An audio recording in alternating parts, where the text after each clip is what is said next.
যশোরের বেনাপোল মহাসড়কে শনিবার সন্ধ্যায় মোটরসাইকেল ও ট্রাকের মুখোমুখি সংঘর্ষে চয়ন নামের এক যুবক নিহত ও অপর এক যুবক গুরুতর আহত হয়েছেন। নিহত চয়ন বেনাপোল পোর্ট থানার ভবেরবের গ্রামের বাসিন্দা। আহত যুবককে আশঙ্কাজনক অবস্থায় যশোর জেনারেল হাসপাতালে পাঠানো হয়েছে। ঘাতক ট্রাকটি আটক করা হয়েছে।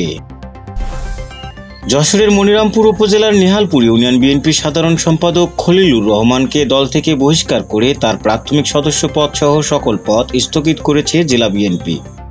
গুরুতর অসৎ আচরণ ও দলীয় শৃঙ্খলা ভঙ্গের অভিযোগে এই ব্যবস্থা নেওয়া হয়েছে বলে জানিয়েছে জেলা বিএনপির সাধারণ সম্পাদক দেলোয়ার হোসেন খোকন।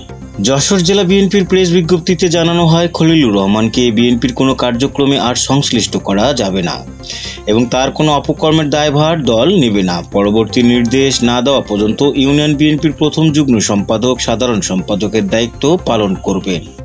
স্থানীয় সূত্র জানিয়েছে, খলিলুর রহমানের বিরুদ্ধে মাদক ব্যবসা, চাঁদাবাজি, প্রতারণা ও দখলদারিত্ব সহ নানা অভিযোগ রয়েছে এবং ইতিমধ্যে জেলা কার্যালয়ে তার বিরুদ্ধে 12টি লিখিত অভিযোগ জমা পড়েছে। এসব অভিযোগ তদন্তে প্রমাণিত হওয়ায় এই সিদ্ধান্ত নেয় জেলা বিএনপি।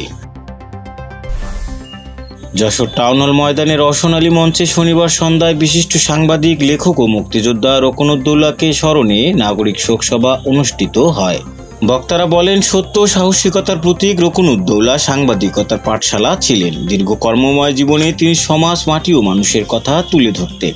শোকসভায় রাজনৈতিক, সাংবাদিক, সংস্কৃতি কর্মী সহ বিভিন্ন শ্রেণী পেশার মানুষ অংশ নেন এবং তার অসমাপ্ত কাজগুলো চালু রাখার দাবি জানান। বিএনপির 47তম প্রতিষ্ঠা বার্ষিকী উপলক্ষে যশোর শহরের বারান্দিপাড়া শতদল প্রাথমিক বিদ্যালয় প্রাঙ্গণে দিনব্যাপী ফ্রি মেডিকেল ক্যাম্প অনুষ্ঠিত হয়। নগর বিএনপি ও ডক্টর অ্যাসোসিয়েশন অব বাংলাদেশের উদ্যোগে 24 জন বিশেষজ্ঞ চিকিৎসক প্রায় 1500 রোগীকে বিনামূল্যে চিকিৎসা ও ঔষধ দেন। বিএনপির নেতারা জানান, যশোর সদর উপজেলার ইউনিয়ন ওয়ার্ডগুলোতে পর্যায়ক্রমে আরও মেডিকেল ক্যাম্প আয়োজন করা হবে। দেশ বিদেশের খবর সবার আগে জানতে ভিজিট করুন raddennews.net।